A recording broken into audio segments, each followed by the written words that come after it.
Isa rin sa mga tinanong niya sa inyo at iniintay din ng marami. Kailan ba yung rest back? Kailan ba yung comma funds? Dito sa mga katulad nila, Aguirre, Duterte. Yes. Ginagamit ko ng term tormentor and persecutor kasi yun naman yung totoo. Yes. Yun naman ang totoo. Yeah. Yun, in-explain ko ulit.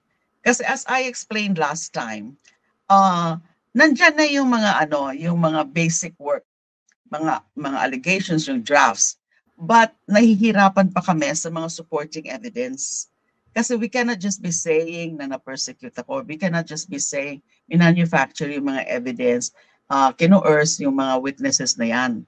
Dapat makuha namin yung mga witnesses na yon.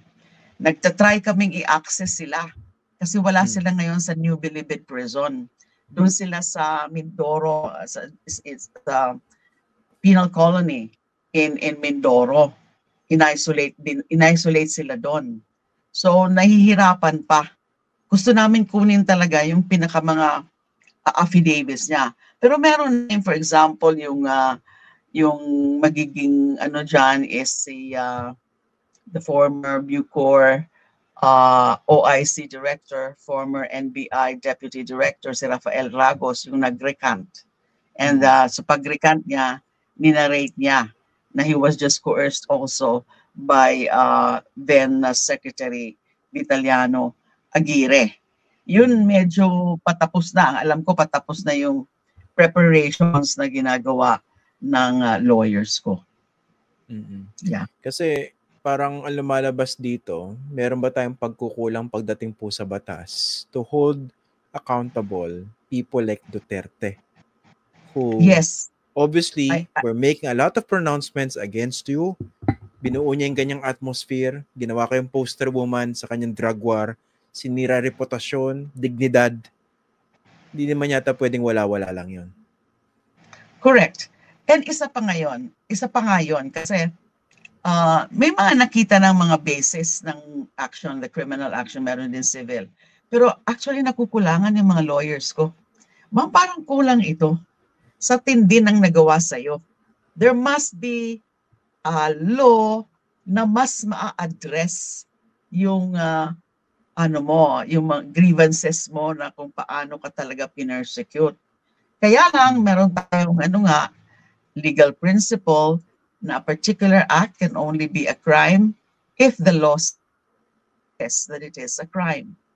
So, nakukulangan pa kami dun sa mga cases like illegal machinations, yung malicious prosecution, and subornation of perjury, and perjury. Kasi yung situation ko, yung ginawa nila sa akin, medyo unprecedented yan in modern Philippine political history. Wala namang gano'n na mismong yung Pangulo ang talagang dumidikdik sa'yo. Diba? Yung wala naman tayo. May mga na rin, may mga political figures na rin dati na dumaan sa some kind of persecution. Pero hindi ganito katindi na doon mismo sa bunganga nung pinaka-taas na opisyal ng gobyerno natin, powerful na official ng bansa natin, siya mismo ang talagang naninira at ibang klase kasi hinaluan nga ng misogynistic angle yung mga slut shaming na ginawa niya mismo at sinusunod nung kanyang mga alipores, yung kanyang mga trolls, syempre, and matindi na ginamit practically the entire state machinery just to persecute me. Hindi pa nangyari yung ganun na executive, legislative, and even the judiciary. Kaya nga tumagal yung mga kaso ko dahil because of the pressure coming from the president himself na talagang binabantayan yung mga kaso ko. Walang ganun wala pa akong matandaan na ganong situation in our political history. So mukhang kailangan ng parang Lila de Lima law, di ba? To fill that gap. Pero I don't know kung ano yung magiging niya. Hindi yun makakapasa siguro. So, but si Congresswoman Luistro knows the situation. he knows what is the problem. She knows what is the problem na mas siya, nakukulangan din doon sa mga pwedeng i-file ko. That was clear doon sa exchanges namin. Oo. Yes. Nga pala, may sumisingit, may nag-message sa akin, tanungin ko raw po sa inyo. Kasi kahapon daw nung nag-threat nung inambaan kayo ni Duterte, meron daw po nag-message sa inyo at in-advise kayo na sampalin daw sa leeg si Duterte. May mga nag-message sa akin, sipain mo na yan, mga ganon, sampalin mo na yan. Ba't ko naman gagawin yun? Masyado siyang disente para dyan. Oh. Yeah. Okay. Pag-usapan natin ibang mga substantive issues, no? Kasi lumabas doon yung, di ba, kini-quiz po, he was being grilled, si Duterte, about his admission in the Senate na meron siyang DDS. Pero dito sa House, ginugulo na naman niya yung conversation. Tapos, ang hinihingi sa kanya yung pangalan ng 7 DDS. Di ba? Kayo nag-supply ng pangalan. Can you talk about that? Ako nag-supply. Yes, kasi nung sinabi nga niyang 7, may natandaan ako doon. Actually, it was already in my presentation, in my previous presentation. I made 2 presentations already. I think it was in the second presentation. Kasi may part doon na, who is Edgar Matobato?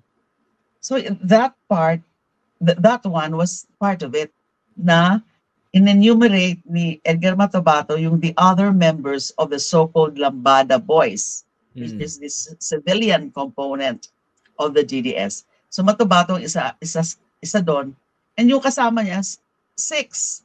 So kaya pinoint out ko yun. He must be referring to this kasi eksakto rin, 7 rin sila.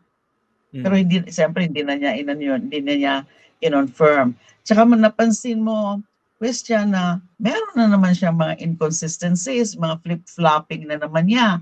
Like for example, di ba, he dared the ICC, napakatagal nyo, napakabagal nyo. Gusto ko bukas punta na kayo dito. Kaya ako mismo ang pupunta sa The Hague.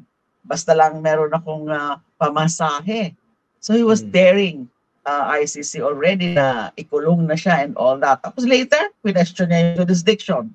So inconsistent yun. Kasi kung magsusurrender siya, that means kinikilala niya yung jurisdiction. Pero kine-question na naman niya yung jurisdiction. That's one. Another example of the flip-flopping was yung waiver of the bank deposits, yung release ni Sensani Trillanes. Nung una, magpipirma daw siya in front of Sani Trillanes at sasampalin nga daw niya si Sensani if he's proven wrong. Ganon, so mayabang na naman siya na is willing anytime to sign the waiver. Maski daw at that, yung sa hearing pa lang, talagang he was offering already. And then, subsequently, iba na naman. Hindi daw pala basta-basta ma-waive yun kasi joint account pala yun with his wife. So yung mga things like that.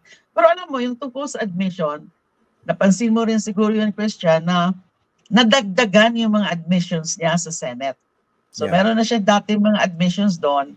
Meron tayong mga bagong narinig. For example, yung pumatay din pala siya ng mga pulis. Oo. Diba? Kaso baka barbado na naman yun. Kaya nga. And then, yung inano nga niya na nakailang biktima siya na siya mismo ang bumaril.